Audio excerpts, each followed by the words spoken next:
Awesome. All right, what's going on, everyone? Glad to be joined today by our founder of our team, Goldbar, over here at EXP, Juan Carlos Barraneche. He got started in real estate a while back, and he has since founded our team over here at EXP. And we're definitely on the come up, that's for sure, right, Juan? Absolutely, Jared. Thanks for having me, brother. Happy to be here. Let's make this as valuable as possible for everyone listening.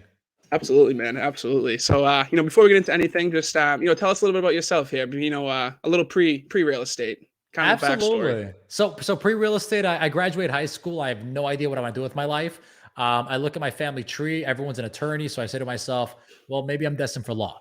And I go out of my way to start going the whole pre-law track. Freshman year, I start taking economics, pre-law classes, and I start realizing, damn, this contract work sounds really, really boring. Last thing I want to do is be stuck in an office on a midsummer day reviewing paperwork. What else can I do? Right. I go home. There's this entire new subscription-based platform called Netflix, just starting at the time. And the only TV show I could find that was mildly interesting was a show called Grey's Anatomy. So I end up binge watching all of Grey's Anatomy. And at the end of the show, I say to myself, I'm going to be a surgeon.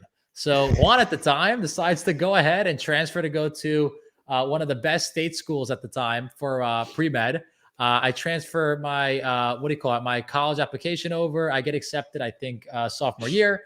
And then literally from sophomore year to junior year, I was destined to be a doctor. I wanted to do whatever it takes to get there. I was studying 8 hours a day. I was really doing everything I had to do. And what ended up happening was my junior year, I'm literally buried face deep into this organic chemistry textbook. Mm-hmm. And I say to myself, like, damn, do I really want to be doing this for the rest of my life? I knew I had 2 more years left of undergrad. Then I have 4 more years left of pre-med school. Then I have another 4 years left of residency, then 2 years professional. I'm like, I don't want to be 40 and then just being straight out of this entire program where I have to spend $500,000 in student loan debts and I'm not happy. So I said to myself, Absolutely. Well, what does make me happy? And for the first time in my life, I write down the 2 things that made me happy, which was number 1, helping others. And number 2 was financial freedom, being in control of my life, my destiny, not having to work with anyone else. So go on Google, type in how to become financially free. A book pops up called Rich Dad Poor Dad. Read the entire book cover to cover. And instead of going out of my way to study for the organic chemistry final, I read Rich Dad Poor Dad. I fail the final, and that's history. I basically end up graduating, and instead of going to med school, I become a real estate agent. So that's the entire story and how I got started. That's great. It definitely must have been a roller coaster doing all that, especially, being at such a prestigious school, going through all that. And, the decision was definitely must have been a tough decision at the time. Absolutely. So it was just one of those things where, like I said, I wasn't thinking long term. I was always thinking 2 or 3 years out, not realizing to be successful in anything, it's going to take you 5 to 10 years of commitment. And if you're going to commit at anything, you might as well do something you're happy at. Mm-hmm. Absolutely. I totally agree on that. Especially, in being in real estate, it's, definitely not a short-term thing. If you're coming in here thinking it's short-term, there's a big failure rate for a reason. So you really got to, lock in and treat it, not as a job. You got to treat it as if it's your own business and it's your career taking over. Exactly. I tell everyone your business is a direct reflection of your personal life. And Absolutely. If your personal life is chaotic or it's all in shambles and you don't know what you're doing, well, your business is going to look like that as well. So definitely important. Absolutely. I actually, I learned a lot of it, obviously from, you and your, you and your Ricky, your videos and whatnot, you're teaching us. And, just evolving as a person is huge in this industry, being able to take in not just real estate knowledge, but just, knowledge in general. You got to be a people person. You got to be able to talk different conversations. You got to be able to kind of, you can't have the same aura all the time. It's different clients you got to take different perspectives at them. 100%. At the end of the day, you always have to be adapting because you never know what's going to come your way.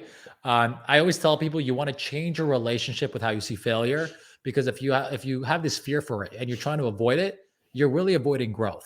But if you can learn to love it and appreciate for what it is, which is an opportunity to get better, then dude, your entire life could just change right before you. Absolutely. I can totally, I can attest to that. When I was getting in here, my mentor, Tom McKenna, he was, getting me in here, kind of teaching me the ropes, and then finally got to that test part and I actually failed the test 4 times, which is, at the time I thought it was tough. So you passed on the 5th? Passed on the 5th. Let's go. Nice. Yeah. Love it. And then, at the time I thought, it's it's going to be tough to get into, but everyone always says once you get past the test, it's just how you create the business and how you go about, prospecting, nurturing leads, and, just really presenting yourself out to those clients. And, the amount of work you put in is the amount of effort you're going to get out on the back end. And you know what's interesting when it comes to, like I said, the amount of work you're putting in, people don't realize how much work it actually takes to get to that level of success. They think like, Absolutely. oh, if I'm going to go cold call, I have to make like 20, 30, 40, 50 calls a week, when in reality it could take 500. And Right. same thing with the whole real estate exam. The amount of people I knew that would have crushed it in this business, but failed on the second or third try and said, I'm not destined for this. I Hmm. could literally give you an entire list. Like people don't Absolutely. realize, like if you fail, you only fail because you gave up, but in reality, you can't fail if you never quit. Absolutely. That's what I always tell everyone. I got a couple of, my friends, family, whatever, asking me about it. And I say, the one thing is if you do get in it, you have to give it time. You're not going to see results. I got lucky. I got some now business my first year. Actually, I'm not even through my first year yet, but I got some now business, for sale by owners expireds, some family members reaching out. So, I've had that at the time during 2022, and I'm finally seeing all the, the circle prospects, the expireds that are kind of coming back into the ballpark here. They're, I've just been keeping up with them, the weekly email, the, holiday text and whatnot. And, I'm now that go-to guy. Obviously they're gonna, and I would tell them to talk to other agents just to get, different perspectives from everyone here. But I'm definitely more so in the playing field now, just from, keeping up to date with them. And, now I'm more of a familiar face over time. I love it, man. So no, listen, honestly, what you've done over the last year, just getting started in this, like you're literally hitting the ground running. My Absolutely. first year in the business, I was able to go out of my way to get about 6 deals, and 5 of the 6 all fell through. So Yeah. it's just one of those things where, like, if I were to measure my success on my first 12 months of the business, I literally Hmm. probably would have quit. I wouldn't be where I'm at right now, and I would have been considered a failure. But in reality, Absolutely. real estate's a long game, and the fact that you're just crushing it so quickly, it just goes to show, like, dude, you are on track to do some incredible things. So really proud I of you. appreciate that. I really do. And, I obviously do. I owe it to you and Ricky, and, Joe and everyone else at Goldbar. That's, EXP and, EXP in general, obviously the training and the community is unbelievable. When you get on a good team that, not just going to take your commission and give you a couple Zillow leads here and there, when you get on a team that's really going to help you evolve and, train you the right way and how to build that business, it can be, it can be exponential to the brand that you're trying to build. And, just really help you in the long run because it is a marathon. It's definitely not a sprint. Absolutely, man. So let Yeah. me ask you this: in regards to your business, what was the hardest thing that you had to come across your first year? My hardest thing I had to come across was probably my age. Going into listing appointments, seeing people that, bought their house before I was even born. A lot of people question it, but, it really is just, there could be agents that are, 40, 50 years old that are the same amount of time in the business as me. So you really just got to show that, you got to have proposition values. You got to show your value right off the bat. You got to set those good impressions. And, it's not so much being a salesperson. You got to just show them that, I did a lot of sale by owners. So you got to show them that you're there to help. You need documents, you need open house coverage, whatever it may be.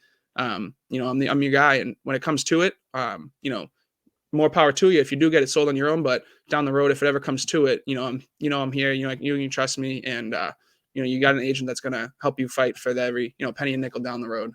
I love it. No, honestly, I dealt with the same thing when I got started. I was 23 years old, but I looked 19. So anytime I'd go to a listing appointment, people would be like, "Are you even like old enough to drink?" And I was like, "Yes, I could drink." But I got that a few times. Yeah. yeah, it's one of those things where, like, they just they see the gray hairs as a sign of maturity and wisdom. And in reality, I've met agents that are 65 years old, been doing this for 20 years, that I've sold more in 3 years than they have sold in their entire career. So, Absolutely. like I said, I think age is not directly correlated to experience.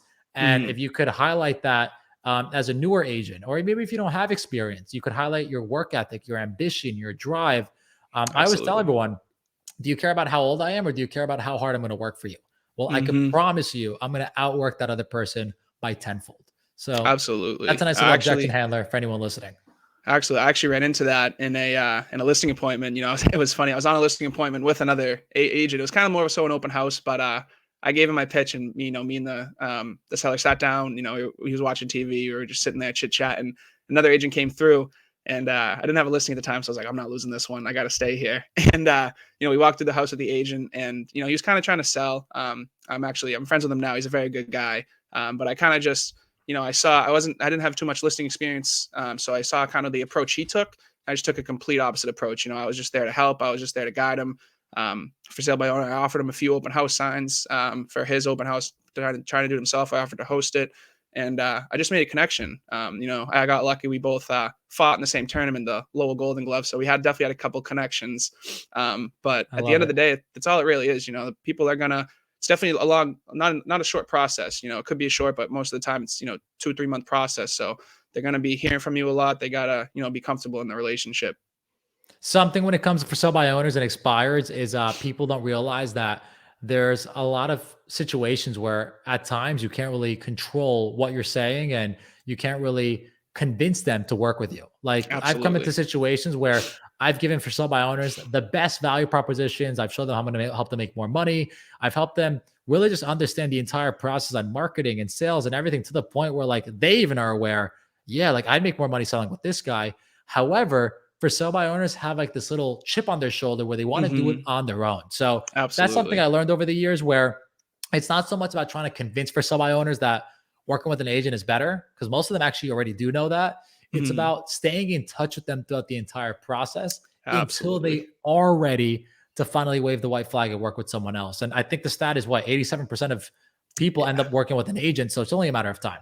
Absolutely. It's definitely up there. And, there's those ones that, if someone comes in there, list a hot property at a hot price in a good location, it is going to sell. I actually just ran into one of them. We set a listing appointment and, she had an offer over the weekend, sold. And, you just got to be able to congratulate her. I have her, I got her information. She's on my weekly email and definitely keep in touch with her.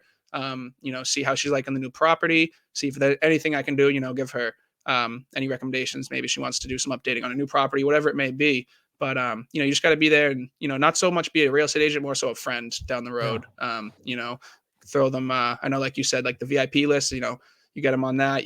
Some holiday parties and whatnot. You just treat them as if you obviously you do ask for some referrals down the road, but you got to treat it more so as a friendship instead of a client at that time.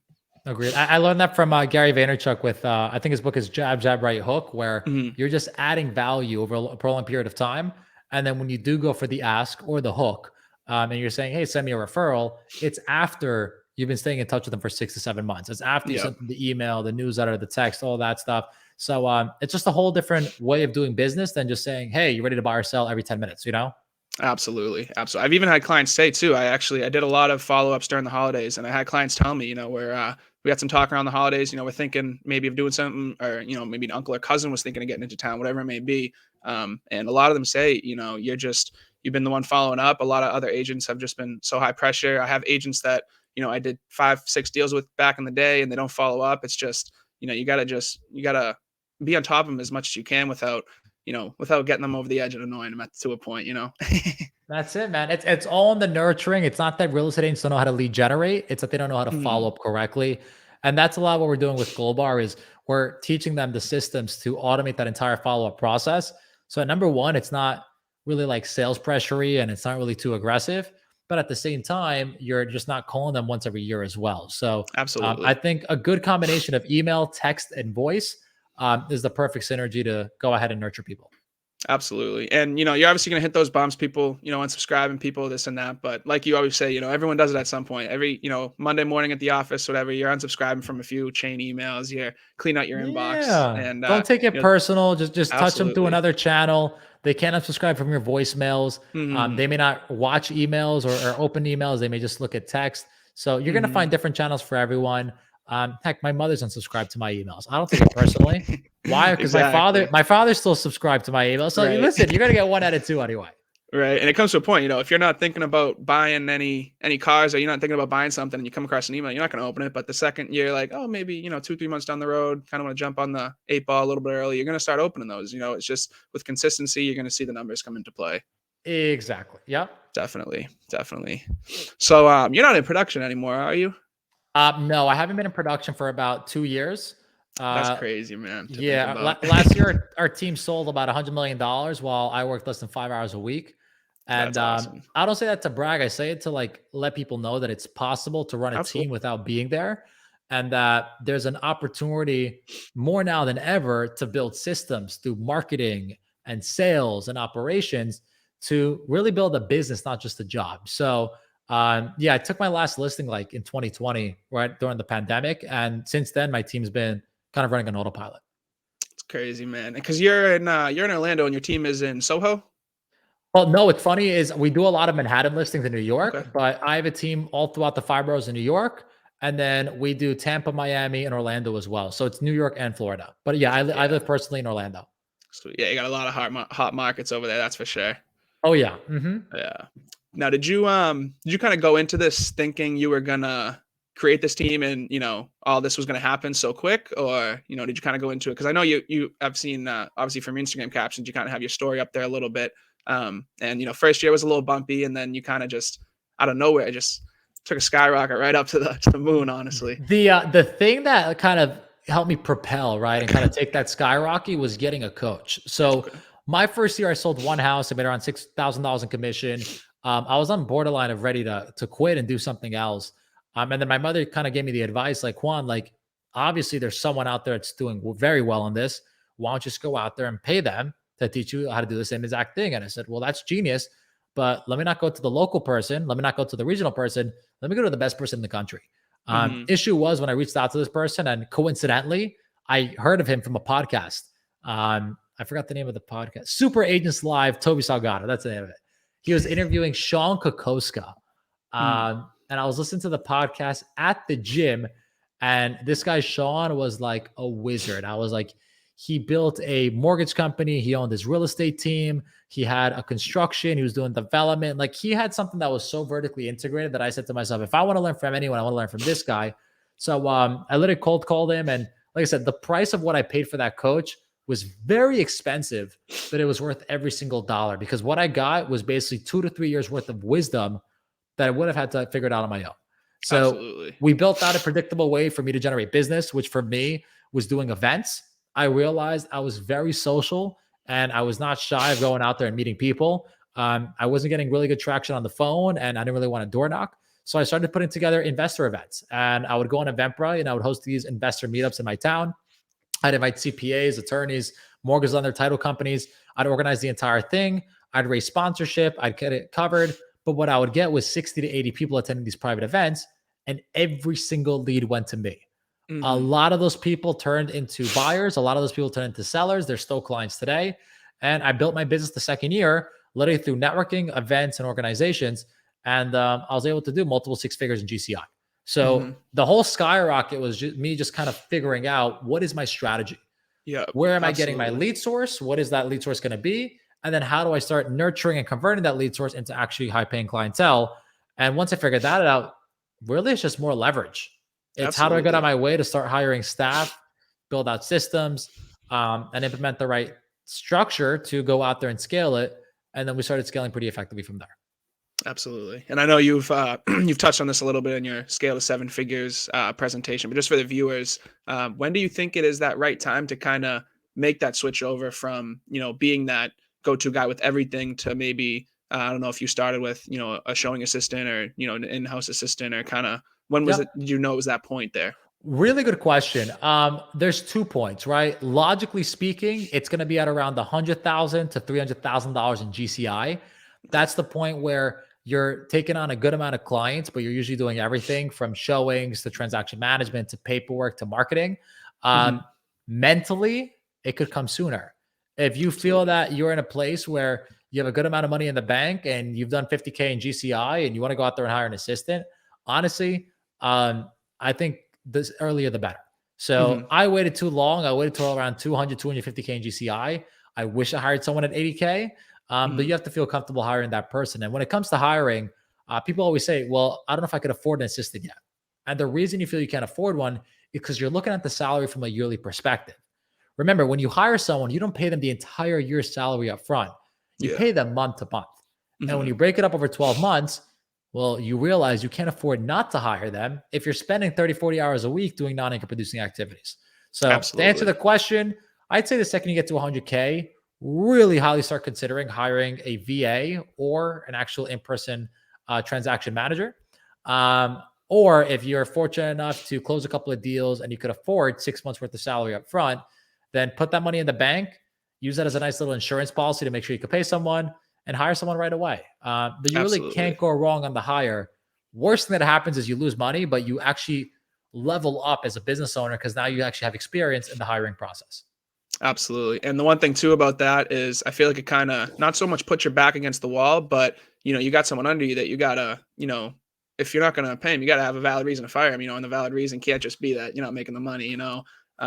So you gotta be able to, take that time that you were gonna spend on, documents up in Skyslope or some transactional work, and you gotta really be doing, like you said, networking events or, hopping on the phones, hopping, knocking some doors, whatever it is, you gotta be definitely taking advantage of that time and be going all in. And that's definitely a decision that kind of goes hand in hand. The second that, you hire that and your business levels up, you got to kind of personally level up a little bit as well. I agree. I always tell everyone, whatever you're making in real estate, take 50% and immediately put that away for taxes. Mm, Whatever's left, take 50% and reinvest it back. The only thing you should be investing back into is yourself, which is your own personal education and in leverage. mm, If you're investing in buying leads, I have nothing against buying leads. I think leads could be a great ROI, but you better have a system in place to nurture and convert them. Because I don't care if you're getting Zillow, Realtor.com, OpCity, all these leads, they're just leads at the end of the day. They're not hot, absolutely. ready, and qualified clients. So invest in systems first, and then you could go out there and invest in lead generation companies. Absolutely. The one thing too about leads I've noticed, I haven't purchased any with like Zillow or anything, but I do the OpCity leads. And, the one thing is they're not too much of loyal clients. You gotta, if you're not showing any value, and even if you do, they just, they're clicking to schedule a showing and they're going to get another agent for the next property. So you got to be, um, you see with those, you got to be really, really comfortable in the bank, I would say, because it's really, in my opinion, it's, especially around Boston, it's crazy the monthly payments for those, and you're getting what I think it's five. Is it? Or it depends the area, but I think it's like 5-8 leads a month. That could be just calling, asking a quick question about a bedroom, or looking for the listing agent, or that ends up being a $500 call about a bedroom. So I would say like Ricky always says, it's what 25 cents for a Red X lead, and you can pull $1 million expired lead, or whoever you want to call, and it's that cheap. It's just crazy. Yeah, you hit on the money. Like I said, at the end of the day, these leads are expensive, but that's all they really are, leads. So Yeah. we don't want leads, we want our prospects. And like I said, at the end of the day, you're just having a conversation with a human being. So Hmm. focus on the relationship. Try to go direct to the consumer. And I always tell everyone, don't try to go out of your way to pay Zillow. Why not become your own Zillow? And Absolutely. if you can create a follow-up system to nurture and convert the way Zillow does, well, you could avoid that middleman fee. And if you want to go straight to Zillow, that's fine too. I know people that make tons of money off Zillow leads, but they have really good systems in place to not just call them, but to follow up with them over a 6-month period and then Hmm. convert them into in-person meetings. Because a loyalty is hard to do over the phone. It's not until you Absolutely. have that face-to-face or that Zoom call where they're like, okay, I know this is a real person. I want to work with you. Absolutely, absolutely, and I don't know. I'm not exactly sure how it is in your markets down there, but down here too is a lot of these Zillies are already bought up by some boutique realtor companies. So they're gonna see that, and it goes to what, probably like 10, 15 agents down there that are making those calls. So Yeah. someone's gonna end up grabbing it up. I would say that's the only real kind of reasoning I would see into buying those leads is if you had a big enough team that you saw the ROI was coming back and they were converting them.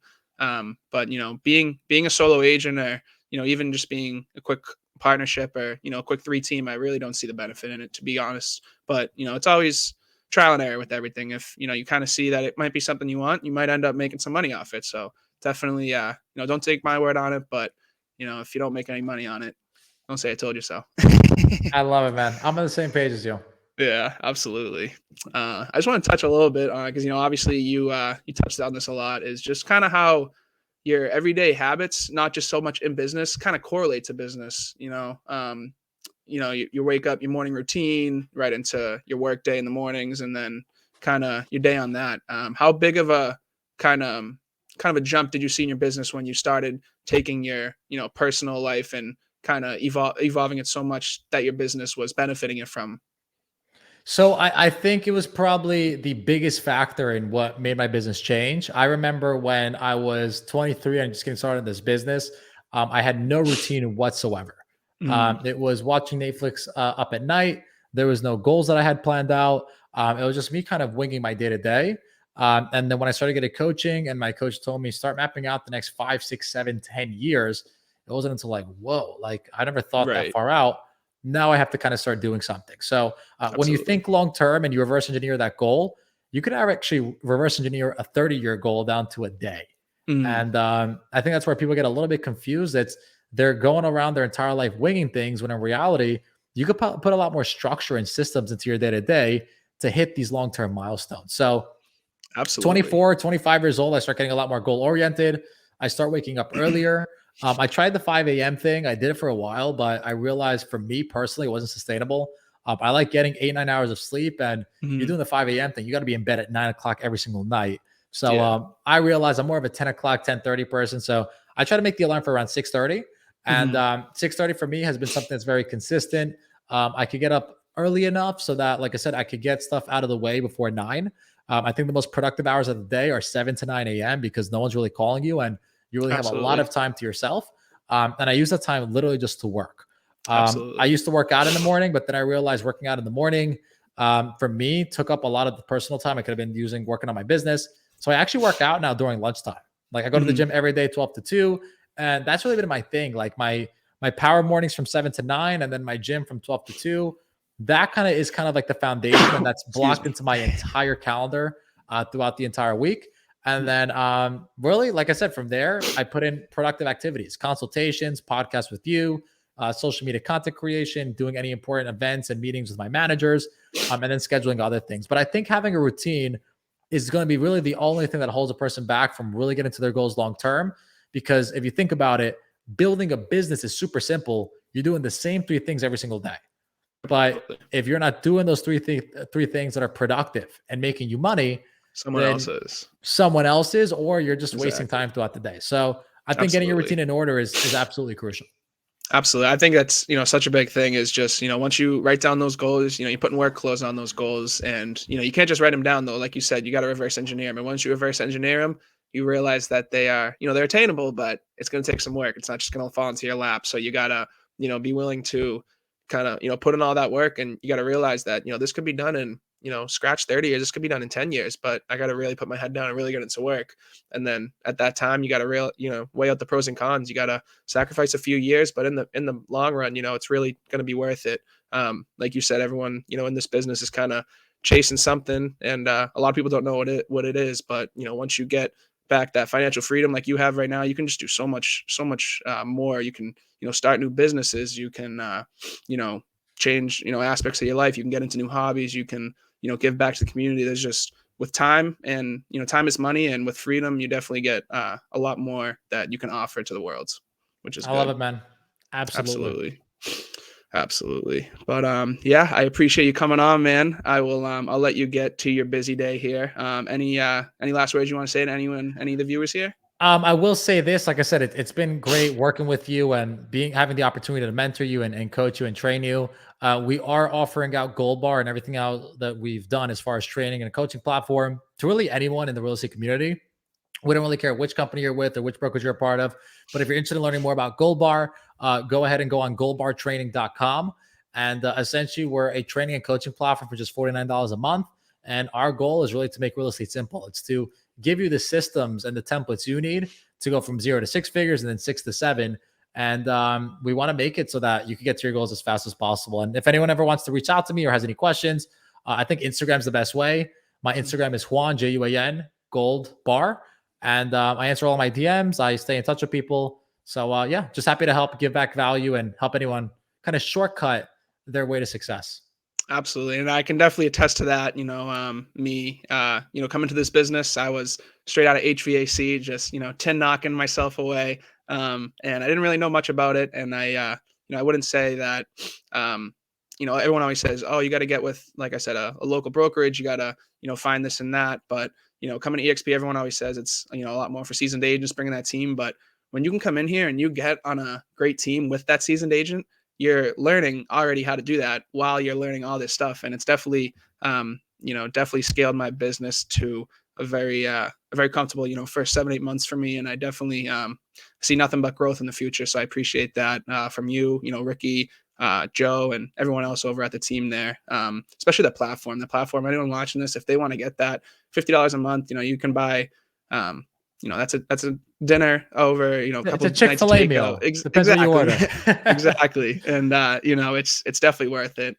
Getting in there, and there's not only all this training, there's referrals. I sent out a nice referral over to someone over in Florida. You can get some referrals, you can send out some referrals. It's just a great community to be in. And I wrote this down. I forgot to ask you, but I'm asking all the people that Yeah. hop on here. What's your craziest craziest story in a deal? Craziest deal. Oh my, I'm not gonna say her name, but it was a for sale by owner out of Bayside, Queens. Okay. And we went ahead and we were following up with her for 6 months. Hmm. And after 6 months, we were finally able to convert her into a paying client. The only thing was we didn't get paid. Essentially, we went ahead and listed the house. It was overpriced by around $400,000. We showed her every comp in the world. And no matter what we did, she just didn't want to go out of her way to price it lower. Why? Yeah. Because she was an attorney and she knew more than everyone. So essentially, we go throughout this entire process, 6 months, we do the marketing, we do the video, open house, everything possible, and we get multiple offers. And at the end of the transaction, she goes ahead and says, "Nope, we're not getting my number. I do not want to sell it." And we got her a really good price. It was actually above Hmm. market value. Long story short, contract expires. We end up hearing that she goes into contract the following week. And who's Oh, it with with? one of the bot. Yep. Oh man. Yeah. So it's one of those things where like you kind of have to pick your battles. In a Yeah. lot of situations, I think many agents would go ahead and go after her and start this entire process and all that stuff. For me, it was kind of a learning experience in terms of Mhm. who do I want to work with as a client? And if someone's capable of doing something like that, that's usually a red flag. But there was red flags throughout the entire transaction. I should have known that I Absolutely. shouldn't have taken the listing to begin with because it was overpriced. I shouldn't have convinced someone to work with me if they didn't see my value. So for me, it was a learning experience where we have her name as a code within our team. And whenever we go ahead and come across a person with her characteristics or personality, we code name it so that we know, oh, we're not touching that. And we've never That's dealt with the funny. client ever since like that. Yeah, absolutely. Because at the end of the day, one deal, you lose deals left and right in this business. People, hire left people left and right. So one deal that you turn down personally, I would take the sanity over, a couple grand any day of the week, and take that time and find a new deal. Find, one with Yep. that more calm seller, and a little more money on the end of the back end of it. So that's pretty much it. Yeah, absolutely. But yeah, I appreciate you coming on here, man. Definitely for the first episode. I appreciate you coming on, getting a big name in here, and definitely bringing some value to the people. That's the biggest thing around. But yeah, I will. I'll talk to you soon, man. Like I said, I appreciate you coming on, and definitely going to be hitting your line with a few questions down the road. Sounds good, brother. Thanks for having me, bro. Wish you best of luck, and we'll touch base soon. Yes, sir. Juan, take care, man. All right, take care. Bye. Later.